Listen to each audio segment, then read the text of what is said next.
Hi, it's Therese from Lostinpaper and I'm here for Altenew today, and I'm going to be showing you how I stamp out the Peony Bouquet set. I've noticed that people stamp the layering sets differently depending on what you're comfortable with, and I just thought I'd show you how I find it easiest. So this set actually has 2 different flowers and 3 different leaves. It also has a couple of lots of berries in there. And it does actually look like there's a lot of stamps in this set, but because it's a layering set, like there's multiple images for the one image. So what I did was actually draw some lines with a permanent marker on my packaging so I could tell which ones were together. But I also happen to have this Peony Bouquet die, and that has a really good guide to how your finished images should look. So let's get started. So I'm going to be using the Altenew crisp inks today, and my first layer of stamping I like to use on the flowers, I like to use the solid image. So I've got some Peach Perfect ink, and I'm going to stamp this out a couple of times because I want to show you a couple of variations on this. And I'm just using some smooth white cardstock. And on my second image it doesn't stamp out perfectly, but this is just the one I want to show you the variation on, so I'm not too worried.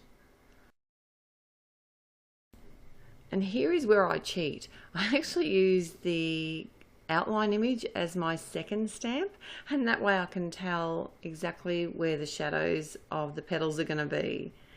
I'm going to be using this jet black ink on my card today, but for the variation I thought I'd just show you what a difference it can make to use like coloured ink for the outline, and this is the crimson crisp ink. So if you look at your stamps, you can see there's the solid image, the outline, and then there's the 2 different sort of layered stamps. The one with the bigger sort of surface area is your shadow, and the one with the smaller surface area is going to be the darkest, because that's going to be right inside your petals, so that you want that to be your darkest colour. So my second colour today is going to be the crimson on both my images. I'm going to use the same colours except for the outline. So what you need to do is actually get right over top of your stamp. So you're going to find I'm going to need to edit this a little bit. But if you look at the stamp, you can see the shape of the flower before you stamp, and then because I've actually stamped the outline and I've used black, it makes it easier. You can actually see where the edges of the petals are and line your stamp up much easier. So I've done that on both. I've used the crimson on both of the flowers, and my final colour, which is my darkest colour, I'm doing the same thing. It's all facing the same way, I can see because of the circle of the flower. I'm tucking the shadows into the base of the petals and stamping, and this colour is called Velvet. It's just beautiful. And you can see what a difference it can make by using a coloured outline. It's almost like no line colouring. Okay, I'm going to stamp out the second flower now. I'm going to do a few of these, and my base colour this time is the rouge. It's one of the newer inks, and this outline stamp, you can actually see where the leaves, like the leaf next to the petals are, so I can line that up, and then I can actually stamp according to where the outline of the solid stamp is.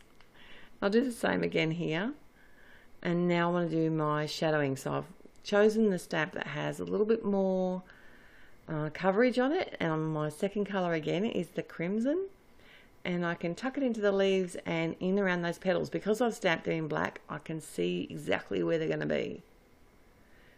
So I'll do that on both of these,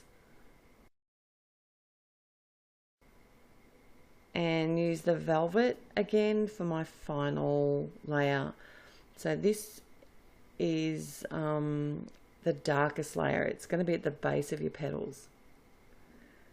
The colours I've got for my leaves are the frayed leaf, And this is pretty easy to line up, this sort of one, but I found the second or the shadow layer was a little bit more difficult. And on that layer I've got the forest glades. It's just slightly a bit darker. Is that a good English? I don't know. I'm post night duty, so English isn't my strong point right now. Now this is where I'm changing it up a bit. I've got the leaves and I'm actually stamping my outline stamp first. And I'm staying with the jet black just for this video because I thought, well, it's easier. I'm going to be using it to make a card ultimately. So I might as well keep it all sort of in matching. So the outline image first, then my base colour. And for my base colour, I'm using frayed leaf. And that makes it really easy to line up because I'm basically just filling in the layers with my base colour. I know this seems like layering up stamps, changing inks and everything. It seems like it takes forever, but it actually doesn't. It's really quite quick once you get going. And a good idea is to sit down and make multiples. While you're doing it, make a stack of them and then you can just put your cards together when you're ready. If I decided today purposefully to use the not use my MISTI and just use my blocks and show you how I would do it with my blocks, but a MISTI would actually speed this up quite a bit. I don't know if you noticed, but the second leaf there, I actually did my second stamp with the frayed leaf again just to see how that would go. It did dry out a lot lighter than it looks in the picture here, but it still worked well. It's a good way to stretch your inks. If you don't have lots of colours, you can use the same ink that you own, but double stamp it. It will give you a darker image. Now this leaf image here, I stamped, it's only got 2 layers. It's really easy to line up. I just stamped it out in some black ink and filled it in, one with frayed leaf and one with the forest glades. And I'm not going to be using this image on my card, but I just thought I'd show you what it looks like and how the layers work. I've actually stamped the outline image with the evergreen, which is the darkest green colour, and then I'm going to do my base colour again, which is frayed leaf, and the shadowing colour, forest glades. This is quite a large area that it covers, so it really gives a lot of depth to this leaf and easy enough to line up. For the berries, this one here is simply just a 2-step stamp. I just stamped out the outline with some black and then I'm using some crimson. I could be bothered masking it off, so I'm cheating and just using a pencil to colour the leaves in over top of the red ink. No one will ever know. But if you wanted to be finicky, you could actually stamp it twice. And the final berry image, I decided to go with the black ink for the outline, the frayed leaf, I think, for the leaves.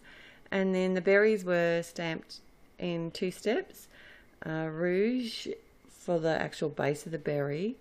And then for the outline, I used the crimson ink.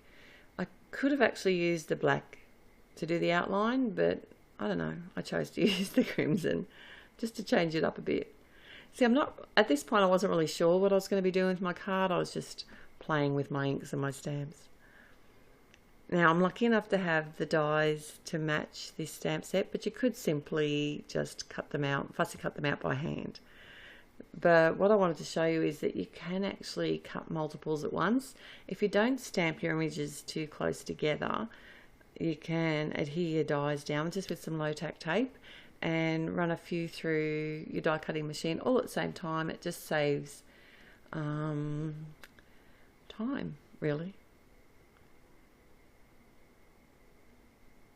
And aren't they pretty? Just love these flowers. I'm so happy to have them. So I'm going to run all these images through my die cutting machine, and they do leave a small border around the edge of them, which I quite like the look of. And I have made a card using them, and I'll just share that here. And I've got another video that will show you how I made this card. So if you link to that through here, I'd love to see you at that video on my YouTube channel. So till next time, happy paper crafting. Bye.